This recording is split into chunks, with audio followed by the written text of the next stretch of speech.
Terör devletinin Filistin topraklarında işlediği suçlar büyüyerek devam ediyor. Terörist İsrail yalnızca Filistin halkına karşı değil, bütün insanlığa karşı, sadece Filistinli çocuklara değil, bütün çocuklara karşı suçludur.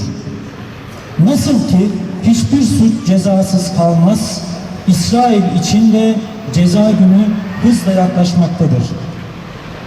Bugün biz hekimler ve sağlık çalışanları olarak terör, soykırım ve işgale karşı yürüyüşümüzün 8. haftasındayız.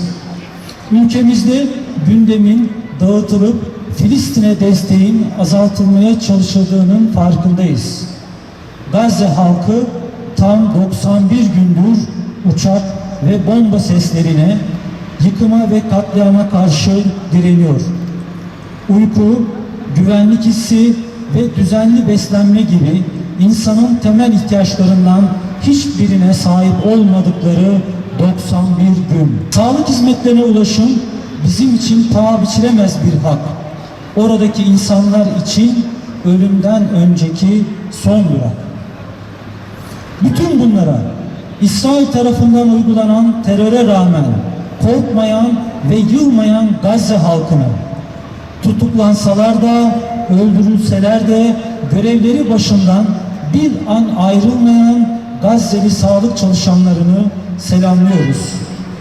Biliyoruz ki onlar kan görmeye, aralıksız çalışmaya, uykusuz kalmaya alışıktır. Ancak hastalarına yardım edememeye, onları çaresizce ölüme bırakmaya asla alışık değildir.